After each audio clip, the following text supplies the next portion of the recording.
नागपुर में भड़की हिंसा के मास्टरमाइंड पर सबसे बड़ा एक्शन। कांग्रेस ने कराई पत्थरबाजी, उद्धव ने भी दिया साथ। महाराष्ट्र के नागपुर में औरंगजेब का पुतला जलाने पर 17 मार्च को हुई सांप्रदायिक हिंसा मामले में पुलिस ने मास्टरमाइंड को गिरफ्तार किया। तो ऐसे चौंकाने वाले खुलासे हुए कि अगर आप सुनेंगे तो हैरान हो जाएंगे। महिला पुलिस कर्मियों के साथ तो ऐसा कुछ हुआ जिसे खुलकर बताया तक नहीं जा सकता, लेकिन हम आपको उन कट्टरपंथियों की हर हरकत बताएंगे जो चीख चीख कर नागपुर में भड़की हिंसा और महिलाओं के साथ हुई बर्बरता को बता रही है। नमस्कार, कैपिटल टीवी देख रहे हैं आप। मैं हूं आपके साथ हर्ष भारद्वाज।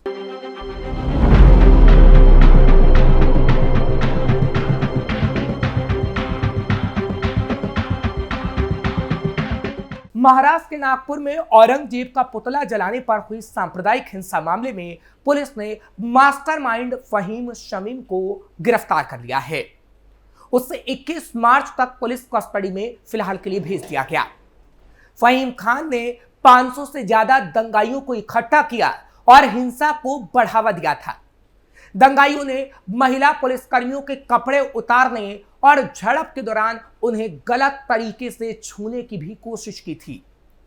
उनके साथ दुष्कर्म तक करने की कोशिश की गई। ये जानकारी गणेशपेट पुलिस स्टेशन में दर्ज एफआईआर में सामने आई है। दंगाइयों ने भालादरपुरा चौक के पास रात के अंधेरे का फायदा उठाते हुए महिला अधिकारियों के साथ अश्लील हरकतें तक की।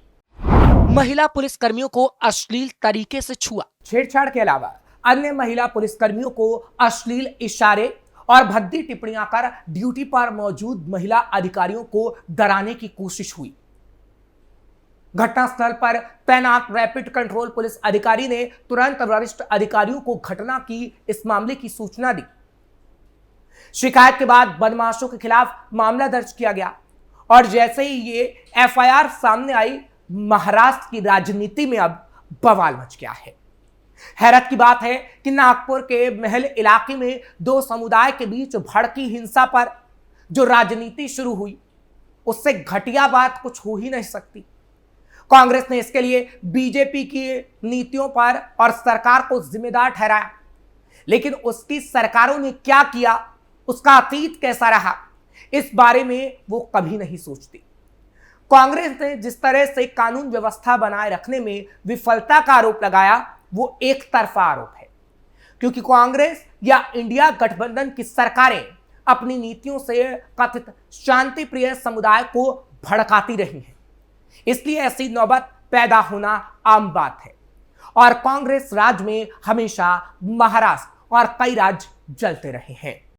कांग्रेस सरकार में हमेशा हुई दंगा भड़काने की कोशिश। भले ही कांग्रेस नेता ने सवाल उठाया कि सांप्रदायिक सद्भाव के 300 साल के इतिहास वाले शहर में इस तरह की अशांति कैसे हो सकती है, लेकिन इसकी हकीकत उससे ज्यादा कौन बयां कर सकता है। एक और उन्होंने कुछ राजनीतिक दलों पर अपने फायदे के लिए जानबूझकर तनाव भड़काने का आरोप लगाया, जबकि दूसरी तरफ सांप्रदायिक हिंसा और रोकथाम विधेयक 2011 लाकर उन्हीं की पार्टी ने किस तरह एक तरफा नियम बनवाए, वो हैरत अंगेज है। क्या वे अपनी पार्टी की करतूतें भूल चुके हैं? कांग्रेस क्या ये भूल चुकी है कि कैसे अपनी सरकार में वो कई बार महाराष्ट्र और देश के कई राज्यों को जलाने का काम कर चुकी है? अब भले ही कांग्रेस ये आरोप लगा रही हो कि बीजेपी केंद्र और राज्य दोनों जगहों पर सत्ता में है, फिर भी ऐसा हो रहा है। लेकिन कभी कांग्रेस भी तो केंद्र और राज्य दोनों में थी, फिर भी आखिर क्यों दंगे भड़का करते थे? ये आखिर कांग्रेस क्यों नहीं बताती? कांग्रेस ये क्यों नहीं बताती कि धार्मिक त्योहारों और जुलूसों के दौरान समय समय पर होती रही हैं दंगाई की कोशिश, दंगाई करते रहे हैं, लेकिन कांग्रेस सरकार में ये घटनाएं होती रहीं और कांग्रेस सरकार खामोश रही। कांग्रेस सरकार में हुए बड़े दंगे। 1946 का नुआखली दंगा, 1979 का भागलपुर दंगा, 1992 का बाबरी मस्जिद विध्वंस। 1946 के नुआखली दंगा के तहत बंगाल में सांप्रदायिक हिंसा हुई, जिसमें बड़ी संख्या में लोगों की जान गई। वहीं 1989 के भागलपुर सांप्रदायिक दंगे के बाद भी कई जगह दंगे हुए, जिसने कांग्रेस की सियासी चूल्हे तक हिला डाली, जिससे आज तक कांग्रेस उबर नहीं पाई। और अब इसी लाइन पर उद्धव ठाकरे भी चल रहे हैं, क्योंकि महाराष्ट्र में औरंगजेब की कब्र पर बवाल को लेकर उद्धव वाली शिवसेना ने बीजेपी को घेरा है। शिवसेना उद्धव बाला साहेब ठाकरे के मुखपत्र सामना ने बीजेपी पर तीखा हमला करते हुए लिखा कि औरंगजेब ही बीजेपी का नया शिवाजी बन गया है। सामना के संपादकीय के जरिए शिवसेना ने कहा कि मुख्यमंत्री देवेंद्र फडणवीस केवल राणा भीमदेवी की तरह भाषण देते हैं, लेकिन महाराष्ट्र में हो रही घटनाओं पर ठोस कार्रवाई नहीं करते। दरअसल नागपुर में हिंसा और औरंगजेब की कब्र को लेकर हुए विवाद पर सामना ने सवाल उठाया कि 300 वर्षों के इतिहास में कभी नागपुर में दंगे नहीं हुए, लेकिन अब अचानक ये विवाद क्यों भड़क गया। सीएम देवेंद्र फडणवीस ने दंगाइयों को बाहरी तत्व बताया, लेकिन सवाल उठता है कि खुफिया तंत्र उस समय क्या कर रहा था। संपादकीय में कहा गया कि बीड़ में फिरौती और हत्या का सिलसिला जारी है। परभणी और कोकण में भी दंगे हुए। राज्य के मंत्री धर्म के नाम पर उकसाने वाले भाषण दे रहे हैं और गृह मंत्री हाथ पर हाथ धरे बैठे हैं। लेकिन उद्धव ने यह नहीं बताया कि जिस कांग्रेस से उसने हाथ मिलाया उस सरकार में कितने दंगे हुए और दंगा करवाने वाली पार्टी के साथ मिलकर आखिर सरकार उद्धव ने क्यों बनाई। क्या यह सिर्फ उद्धव ने अपने फायदे के लिए किया था? नागपुर में क्यों हुई थी हिंसा? दरअसल 17 मार्च को नागपुर में विश्व हिंदू परिषद ने प्रदर्शन किया था।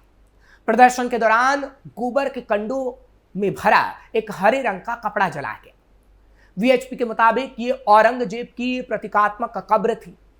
इस घटना का वीडियो वायरल होने के बाद देर शाम 7:30 बजे नागपुर के महल इलाके में हिंसा भड़क गई।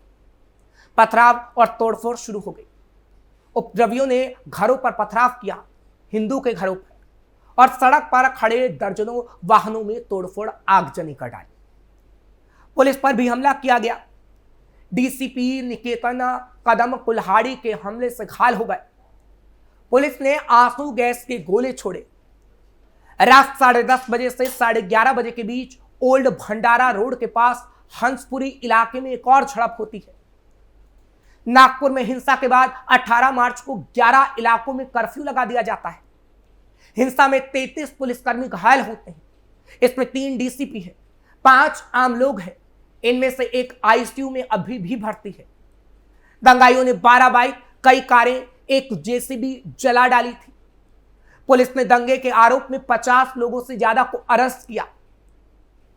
वहीं संभाजी नगर में औरंगजेब की कब्र की सुरक्षा बढ़ा दी गई।